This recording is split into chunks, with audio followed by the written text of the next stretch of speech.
Hey gang, it's SC2Strat.net here, bringing you the Terran Mech build. As the name implies, this is a mechanical build for the Terran race. Super strong opener against Zerg or against Terran, who primarily open with biological armies. Can be easily adjusted for Protoss by just throwing in some extra tanks.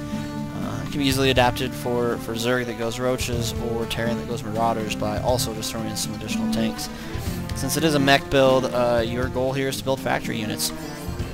So that's what we're going to focus on. It is an aggressive build meant to end the game in under 10 minutes and transitions well after that if that doesn't work. So 9th SCV comes out here right at 10 supply to drop my first supply depot, switch the rally point back to the mineral lines for the 10th SCV to come out and get to work. 11th SCV gets created as well while the supply depot is being built. Now I'm just playing against a medium computer here, guys, so this is going to be a walk in the park. Obviously he's going to be a little tougher in real life, but super strong build, and hopefully that's the point that comes through. Not necessarily the point that I was able to beat the computer. Barracks goes down as soon as the supply depot is complete, and as soon as you have that 50 minerals, get that 12th SCV out.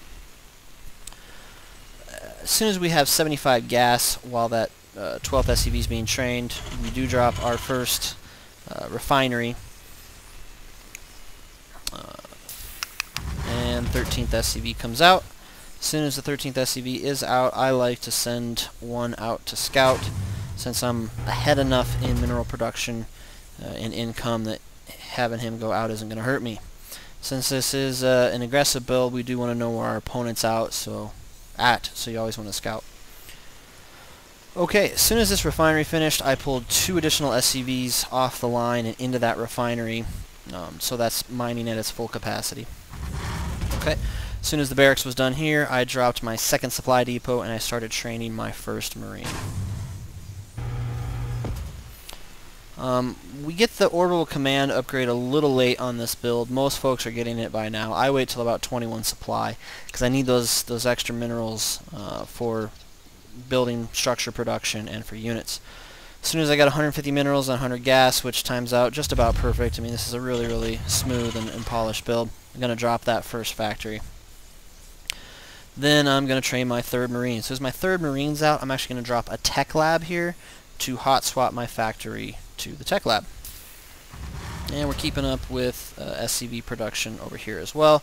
As soon as this 21st, well, I'm sorry, we're at 21 supply. As soon as that SCV's out, I'm going to go ahead and get my orbital command center upgrade here and get my 2nd refinery going here too.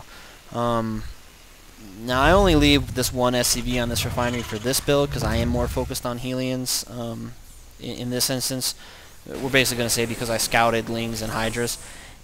If I scouted Roaches or I'm up against Protoss, you do want to get 2 additional SCVs over there right away because you're going to need the extra gas.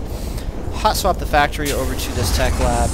Immediately start building your 2nd factory and get your first Hellion out of this factory. Now, I don't actually utilize the features of this tech lab until actually my 2nd factory is up and running. And so you might be asking, well, why not just build a reactor right away so you can get ahead on Hellion production?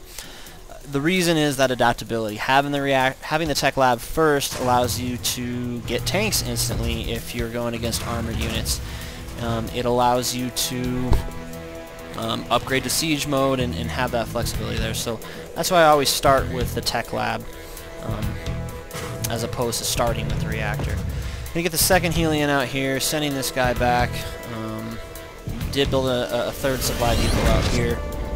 This is about done, so I'm going to float the factory over there, get my 3rd Hellion, and then get my 4th and 5th Hellion as soon as this is down. As soon as those guys are underway, I am going to research the Blue Flame, the Infernal Pre-Ignitor upgrade for Hellion. Hellion, I'm not sure how y'all pronounce it, but just to make sure that these Hellions are a little bit tougher. Alright, as soon as I do have that 3rd one out, I screwed up. I supply blocked myself a little bit here, guys. Shouldn't have done that. Make sure you stay up on your supply. Check out SC2Strat.net for the true and accurate and complete build order so you don't screw up like I just did there. But it didn't affect me too much since I had some units queued up and it was going. Gonna get myself back on track here by building my 5th supply depot up there as well. And gonna get this tank. So as soon as I have 1 tank, that's when I like to push out. Blue Flame Hellions in one tank can take down really just about any biological army. So I should say 6 or 7 Blue Flame Hellions in one tank can do the job. I end up with a little bit more here because this guy actually pushes out and shows a little bit of aggression at 7 minutes of the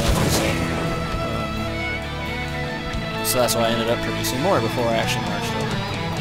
And I'm going to get my last supply depot there that I need to have a healthy army. So these guys come out. We're going to meet these guys real quick here. Tear them up, no problem. Again, just a medium computer.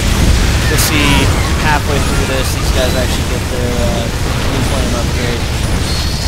And life is good. So I'm going to keep these 2 guys rallied to my tank on control group 8 here so that as you're pushing out, you always want to rally in fresh units. The great things about Hellions is that they rally in fast. So once we get everybody caught up here, go ahead and research your siege tank upgrade. As the game progresses, you're going to need it. And again, if you win tanks early, go ahead and sacrifice the Pre-Ignitor upgrade and get siege mode instead. Against armored units, that's just the better transition option. Against Protoss, that's a better transition option. So these guys are going to fall to my might here, no problem. And that's really the build, guys. From here, you've got great transition options to cores. You can stick with tanks, the siege modes. You know, Hellions are only good till about the first 15 minutes of the game, and you really got to look at strong units. So check out sc2strat.net for all the details surrounding this build, including transition options, including further details. And there's lots of other stuff on sc2strat.net as well, guys. So thanks for watching, and good luck out there.